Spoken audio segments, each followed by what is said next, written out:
Merci de nous rejoindre pour cette session d'information sur FA30. Mesdames et messieurs, bonsoir. Arrivé ce jeudi 9 septembre de la dépouille du révérend patriarche apôtre Emmanuel Mbiye Moulaya, le programme funérailles du visionnaire de la communauté Cité Bethel prévoit un recueillement le vendredi à l'église.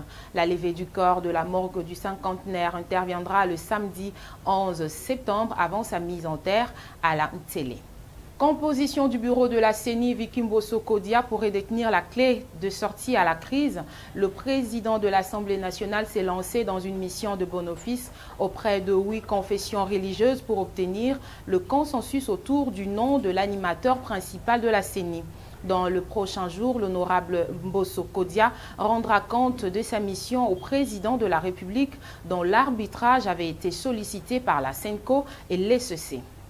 Exploitation illicite de minerais en RDC, 8 députés nationaux sont déjà à Mwenga, province du Sud Kivu, pour recueillir des informations. La délégation de l'Assemblée nationale a également pour mission d'évaluer les dégâts sur la destruction de l'environnement. Mais comment sommes-nous arrivés à cette situation et depuis combien de temps les Chinois expatriés exploitent illégalement les minerais? Dossier signé votre rédaction. Il a fallu attendre les révélations d'un journaliste franco-camerounais pour que ces dossiers remontent à la surface. Alain Foka dit tout haut, c'est que probablement les Congolais disaient tout bas. Des expatriés devenus maîtres de minerais congolais, silence des autorités. La société civile dénonce, mais ne peut agir. Au premier rang d'exploitants illégaux, les Chinois. Sans papier, sans autorisation, un expatrié occupe la terre et exploite la main-d'œuvre locale dans les mauvaises conditions. Cela au nez de la chaîne de commandement. Docteur Célestin Kanyama, c'est probablement à ces titres que nous parlerons du général célèbre de la police nationale congolaise. L'homme en uniforme défend sa thèse doctorale ce samedi 18 septembre à l'université de Kinshasa. Le chef de travaux Célestin Kanyama Sichikou du département de droit pénal et criminologie soutient une thèse intitulée « La politique criminelle face au phénomène Koulouna en RDC de 2009 à 2016 ». Les élèves filmés en plein débat sexuel ne sont finalement pas exclus du système scolaire congolais. Après l'émotion et les premières décisions des autorités scolaires, c'est le ministre des Droits humains Albert Fabrice Pouela qui a joué à l'apaisement. Un récit signé Marina Misenga. La décision d'exclusion définitive contre ces élèves était excessive. Après l'émotion suite à la diffusion de ces images, l'opinion publique se refusait de la privation à l'éducation, un droit reconnu par la Constitution pour chaque enfant congolais. Le ministre de l'EPST recadre sa décision. C'est une école du réseau catholique. Et ce que les gens n'ont pas compris, et j'ai reçu les éclaircissements du chef d'établissement, avec la foi catholique et les exigences du réseau catholique, les catholiques ne permettront pas que ces élèves soient inscrits dans une autre école catholique sur toute l'étendue du territoire. C'est ça la précision que j'ai eue ce matin. Mais ils ne sont pas exclus du système éducatif. Ils peuvent aller n'importe où. Mais dans les réseaux catholiques, on a dit non. Et pourtant, quelques heures avant, les autorités scolaires annonçaient des sanctions extrêmes, citant même les noms de ces mineurs. Chers cadres et partenaires du système éducatif congolais, tout protocole confronté. C'est avec beaucoup de peine et de tristesse que nous avons fait des scènes d'immoralité produites par des élèves bien identifiés pour les vidéos pornographiques et d'autres encore constituées de filles et de garçons exhibant des danses obscènes en cours d'être identifiés. Concernant la vidéo pornographique, il s'agit bel et bien des élèves de la 3e des humanités littéraires, anciennes 5e littéraires, qui sont 1. Tumba Kalengai, 2. Bante Kambemba, 3. Ole Elonga, 4. Kanza Diwabanza, 5. Luemba Brito. Et l'élève fille Kanyeba de la 1e des humanités littéraires, ancienne 3e littéraire, du collège Saint-Georges. Voyant que les faits ont touché les sensibilités de toutes les couches de la société et qu'ils ont exposé l'uniforme scolaire ayant les cuissons du collège Saint-Georges, considérant le règlement intérieur de toutes les écoles des frères chrétiens en son article 42 au point 10 qui stipule détenir les documents immoraux ou se livrer aux actes immoraux entraîne une exclusion définitive de l'école. Il a donc fallu l'intervention du ministre des Droits humains pour comprendre que cette démarche des autorités scolaires était illégale. Le ministre Fabrice Albert Pouela joue à l'apaisement. Être calme, les élèves ont été exclus de l'école, mais pas du système éducatif. Mais ces enfants, nous devons les prendre en charge, et les parents, et les acteurs sociaux, et les psychologues, pour les recadrer, parce que personne n'acceptera d'avoir ces enfants comme voisins de ses propres enfants, de ses filles ou même de ses garçons. Votre droit d'exclure définitivement de l'école les enfants fautifs ne vous donne pas le droit de leur priver de leur droit d'accès à l'éducation, a conclu le ministre. Et si ces images des élèves du collège Saint-Georges de Kintambo ont choqué l'opinion nationale, il est temps de réfléchir sur le cause à la base de ces actes immoraux. Marina Misenga nous propose sa réflexion. À suivre de près, les mineurs impliqués dans ces scandales sexuels ne seraient pas à leur premier essai. Un de garçons aurait déjà été exclu d'une école quinoise au mois de mars dernier pour des actes similaires. Ces pratiques immorales des élèves en plein débat sexuel remettent en cause la véritable problématique d'éducation de base reçue par plusieurs enfants à la maison. Mais posons-nous également la question de savoir ces enfants ont qui pour modèle.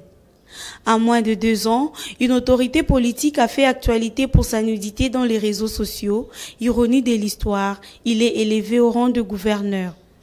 Pendant que ces mineurs ont pris le relais dans l'immoralité, de stars de musique chrétienne comme de mondaines, des hommes de Dieu et d'affaires.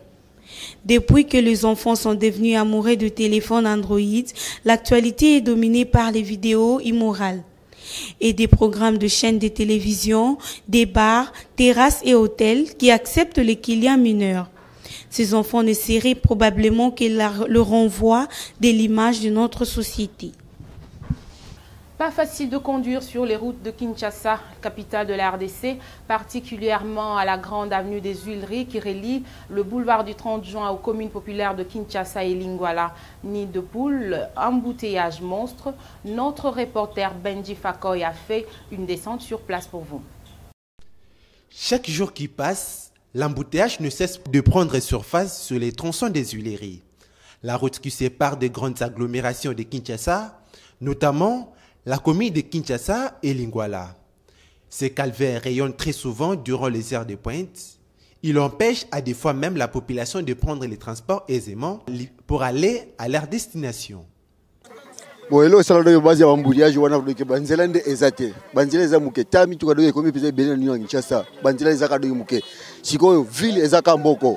Mitu batu nyonso bazokita na ville nzela ezaka moko. En même temps que banzela doke tene bukani vraiment doke moi il faut créer nani bambouteillage wana. Bon, eloko esa l'embouteillage pour nga eza excellent ba mabule sala minanzela. Yango no mutu esa la bambouteillage pour excellent surtout comme na ndezi biso ba surtout comme na mabulu wana esa ngafo ko ralentir. Et ozo ralentir aza pe na sima zo landa ka mouvement na biso nyo to ya kuta na kana mabulu. Yango ne esa la mabulu pena premièrement na liboso na yango na. Deuxièmement bambouteillage eza musu causer za pour na biso ba chauffeur. kosala ka ba manœuvre place eza ko déjà qui permet kosala ba manœuvre net boy au moni ke bato za na bango par exemple zulu bango na boulevard comme au moni ba kiti bango na sani ozonga sous boulevard osala ka manœuvre kana nzela ngoni mute sala ba embouteillage. À l'arrêt Kabambare et Huileri, aux alentours des 18h pour partir vers Bonmarché, certaines personnes sont contraintes de prendre les motos. Embouteillage et ça qui est moi biso to ba taximen biso moko to banga pe ba policier monde ba mbouya biso to banga ka to zonga dana normal mais ebele oyo bazo créer ba embouteillage eza kaka ba autorité au mona ngai ministre ngai député ngai général au mona bazo ba sens unique soki bango so bazoya bazo lekaka bazo créer ba embouteillage mais soki yo taximen o meki kolanda bango au ma policier aya senini akangi yo mais bazo baté ke biso nyonso to ba peuple biso nyonso to ba congolais il faut tout ça. Bon, embouteillage à la Awaïza dû à deux choses. Premièrement, Nzela par rapport à Nzela, ils ont bien parce que ceux qui Nzela ont bien, embouteillage vraiment ils ont la macacité. Et deuxièmement, ils ont par rapport à chauffeur, incompréhension à chauffeur. Tellement mutunyon soit à la apprécier à Zolingawe la Nzela et on est ça là que embouteillage est à macacité. Mais ceux qui ils apprennent à deux choses, on a été il y a bien, mais Nzela, premièrement, première chose, c'est Nzela, et puis il faut, moi, roulage, moi, deux ou bien, roulage moral, pour créer un embouteillage et zalaté. Après qu'il s'est affirmé que la détérioration des macadams, les incompréhensions des conducteurs et le manque des routes secondaires font partie des facteurs majuscules qui créent l'embouteillage sur cet artère, le chauffeur et les chargeurs demandent l'implication inéluctable du gouvernement congolais. Et puis, deux membres d'une même famille foudroyés pendant la pluie de la nuit dernière à Chikapa. Il s'agit d'une femme et de sa fille de 15 ans. Les deux corps ont été inhumés ce jeudi matin dans une colline de Chikapa d'Ibumba. On signale également plusieurs dégâts matériels. 2 matchs, 0 victoire, 0 défaite et 2 nuls, c'est le bilan de la RDC. En 2 sorties des éliminatoires Qatar 2022, le technicien argentin des Léopards n'a pas encore obtenu une victoire. Hector Cuper se dit confiant, mais certains Quinois expriment déjà des doutes sur ses départs au ralenti. Ils sont ici au micro de Grady Vangou et John Chibangu. Peut-on parler d'un mauvais départ ou faut-il encore du temps au sélectionneur national des Léopards de la République démocratique du Congo, Hector Cooper? Après les 2 dernières journées des éliminatoires Qatar 2022, les sélectionneurs comptent déjà 2 matchs nuls qui placent la République démocratique du Congo à la 3e place du classement dans le groupe J. Un bilan qui ne reste pas inaperçu aux yeux des amoureux du ballon rond. Face à ce dilemme, la population livre leurs impressions. Bon, Naïbi que jusqu'alors a gagné à ta match, banil, mais quand même Namonazo faire travailler l'équipe. Pour tout le monde, vidéo sur Facebook, non travail vraiment ils ont entraînement donc vraiment bazo travailler. Ils ont la question totale là-bas on a nous, topé c'est une chance. Donc à cause ça les locaux quoi bien. Pas question à répondre. Par rapport à quel match joué au Léopard, Hector Cooper a petit Léopard. Bilan par rapport à la coach. Pour l'anglais vraiment bilan est un peu négatif parce que sur le tali lelo na football na biso à Léopard, ils ont 5 tous en équipe de base. Plus précisément à ce qui concerne les locaux. Au moins les loyo to boité na ba match nyonso ndenge na équipe nyonso ndenge za la wana et c'est nga kino ba professionnel ba oya ba loko pe fait bazala mais en réalité na zomona comme si ba loko baza penza mingité et pourtant pour ba le penza vendre calme et c'est nga ba loko na biso na bazala na nous wana baza mo équipe mo boata mo 5 ou 6 na équipe nationale et puis to ba mpende to ko kende mo liboso. Bien sûr que coach Aza Mundele a outi soki pays ni soki Argentine tout ça mais je pense que ils ont un peu moins passé Aza pe mutu oui ko luka ça là tout ça mais bisonde tout ça l'union pour équipe de base zala plus précisément ba loko ba talent eza ebele ba talent eza ebele na équipe ba talent eza ebele la pierre qui roule na masse pas mousse c'est-à-dire eza pour na biso ba individu on ne peut pas s'enrichir en traversant beaucoup de pays ou biso RDC to rôle to comme la meilleure équipe d'Afrique na changer ba coach Pampamba non to peut ça peut na chance total nan Toro Zatek Moutoaïga Bombalmo, on a 2 matchs, 3 matchs, changer, Toro changer, bah coach Tiblamba. Tu peux faire chance et Simbalango sans problème. Signalons que depuis son arrivée à la tête de l'équipe nationale, Hector Cooper compte déjà 2 matchs officiels et 2 autres matchs amicaux joués, dont une défaite contre la Tunisie et 3 matchs nuls contre le Mali, la Tanzanie et le Bénin. Sa prochaine rencontre sera face au Madagascar dans une double confrontation les 6 et 10 octobre prochain dans le cadre des éliminatoires Qatar 2022. Et pour terminer, la saison 2021-2022 sera lancée officiellement ce 15 septembre à la Ligue nationale de football. La compétition s'annonce spectaculaire et les grands clubs se renforcent pour cette longue course au titre. Et à la recherche de son premier sacre dans la plus grande compétition nationale, le Football Club Renaissance affûte ses armes. Raison du séjour de son vice-président Babi Balukuna en Europe, Grady Vangou signe ce reportage. Au Football Club Renaissance du Congo, le nouveau comité, dans une solidarité légendaire, vient de doter l'équipe de joueurs de renommée venus de tous les horizons.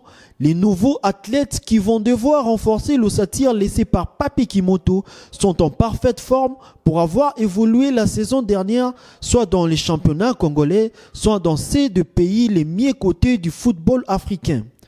Sous l'encadrement du nouveau staff technique, comme tant souhaité par la majorité de Jamais sans vous, la future sélection des Oranges embarque ce week-end à bord de son luxueux bus offert par les comités Mandala pour rejoindre la nouvelle performance de l'équipe en télé. C'est donc dans cette partie ouest de la capitale quinoise que les tricolores seront internés en vue des derniers préparatifs du championnat national.